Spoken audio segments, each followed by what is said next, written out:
Assalamualaikum warahmatullahi wabarakatuh. Nama saya Joanna Alfilia. Saya akan memaparkan hasil review saya mengenai Engage Communities in Social Mapping. Social mapping adalah teknik membuat gambar kondisi sosial ekonomi suatu masyarakat, seperti pola pemukiman, sumber mata pencaharian, pelayanan kesehatan, pendidikan, dan lain sebagainya. Social mapping dilakukan untuk mengenali potensi research di suatu wilayah. Melalui social mapping dapat teridentifikasi keinginan, kebutuhan, ataupun sumber persoalan yang dirasakan masyarakat dalam rangka meningkatkan taraf hidup yang lebih sejahtera. Selanjutnya, hasil dari social mapping menjadi dasar perencanaan program pengembangan masyarakat yang tentu saja berkelanjutan. Social mapping sebagai landasan perencanaan pemberdayaan masyarakat yang berkelanjutan melibatkan banyak komunitas yang dibutuhkan untuk memetakan objek-objek seperti sarana dan prasarana, kelompok-kelompok sosial, kelompok-kelompok masyarakat, dan lain sebagainya. Untuk mengetahui objek-objek tersebut, dibutuhkan strategi masuk yang bertujuan untuk membangun hubungan dengan komunitas. Dan hal itu sebagai upaya awal untuk memahami komunitas secara cepat. Terdapat indikator yang menjadi ukuran keberhasilan dalam melakukan engage communities ini, yaitu terbangunnya hubungan dengan komunitas sasaran, terbangunnya kepercayaan, dan terbangunnya isu bersama, dan adanya tindakan kolektif.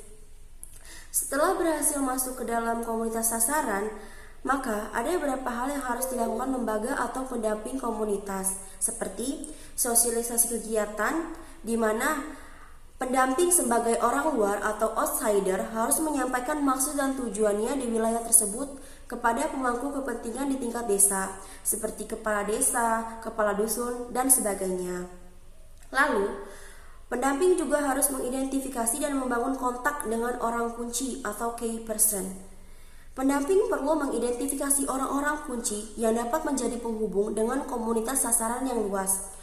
Hubungan yang baik dengan orang-orang kunci ini tentunya akan membantu pendamping untuk sampai dan berinteraksi dengan komunitas lapisan terbawah. Lalu, pendamping juga harus membangun hubungan yang intensif dengan komunitas yang lebih luas agar mendapatkan data dan informasi. Data dan informasi bisa saja didapat di tempat-tempat umum seperti warung kopi, rumah-rumah warga, ataupun pos kamling yang biasanya menjadi tempat ngobrol warga, dan justru lebih banyak informasi yang didapat karena biasanya tempat tersebut tempat mengobrol suasananya lebih informal dan santai dan lebih bebas untuk mengutarakan pendapat. Data dan informasi juga dapat diperoleh dengan melibatkan diri dalam aktivitas keseharian sebuah komunitas tersebut, seperti terlibat dalam pertemuan bulanan warga, diskusi kelompok, dan lain sebagainya. Lalu, selama berkunjung ke komunitas, selain mengumpulkan informasi dan data, seorang pendamping harus mampu mengobservasi dengan melihat, membaca, dan memahami situasi yang terjadi dengan panca inderanya. Proses ini pula lah yang menjadi jalan untuk membangun kepercayaan komunitas, dan pendamping dapat memasuki wilayah tersebut secara lebih dalam dan luas. Strategi membangun kepercayaan ini atau yang biasa disebut trust building adalah faktor yang esensi di dalam membangun hubungan dan seharusnya dilihat sebagai perekat dan pemersatu bersama. Ada dua hal yang perlu dibangun terkait dengan kepercayaan, yaitu kepercayaan pendamping dan komunitas, dan tentunya kepercayaan antar anggota komunitas itu sendiri. Dalam membangun kepercayaan dan kredibilitas dengan komunitas, pendamping dapat mempertimbangkan beberapa hal berikut, seperti respect, kredibilitas, dan percaya. Nah, dalam proses ini, pendamping mengubah bentuk peneliti menjadi pendengar dan orang yang mau belajar dari komunitas. Penghormatan dan adaptasi pada kultur setempat akan membawa pendamping pada terbangunnya kepercayaan komunitas. Lalu, saling belajar. Proses saling belajar dengan mulai membuka ruang bagi terjadinya pertukaran informasi dan interaksi yang akan mempercepat pemahaman di antara pendamping dan komunitas di sampingnya. Lalu, tentunya dibutuhkan partisipasi komunitas, yang dimana partisipasi komunitas ini menempatkan komunitas sebagai peneliti bagi dirinya sendiri dan pemilik informasi, serta pengetahuan dapat mendorong kepercayaan bahwa pengembangan komunitas memang bertujuan untuk membantu mereka keluar dari persoalan. Lalu ada keterbukaan, peningkatan kepekaan melalui perhatian untuk proses pada kelompok tersisihkan seperti wanita, anak-anak, orang tua, dan orang miskin. Hal ini tentu saja membuat pendamping itu harus berpihak pada komunitas lapisan bawah agar dapat dipercaya. Dan yang terakhir adalah membangun isu bersama dengan tindakan kolektif. Nah, tindakan kolektif ini dibangun atas dasar kesamaan kepentingan dan tujuan, serta diinisiasi dari kelompok-kelompok yang kecil. Isu-isu bersama harus dibangun agar komunitas ini fokus pada tujuan pengembangan komunitas tersebut yang tentu saja diiringi oleh pendamping.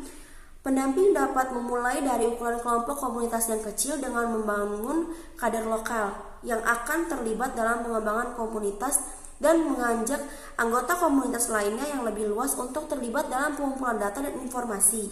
Nah, lalu penyadaran komunitas ini dibangun mulai dari individu-individu melalui diskusi-diskusi personal maupun kelompok.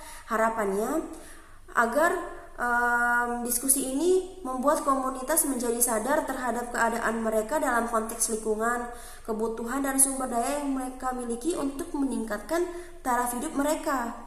Komunitas juga menjadi sadar terhadap tujuan-tujuan positif yang dibangun pendamping yang akan merubah situasi mereka, karena pengembangan komunitas juga berarti perubahan sikap dari apatis ke pikiran yang lebih positif.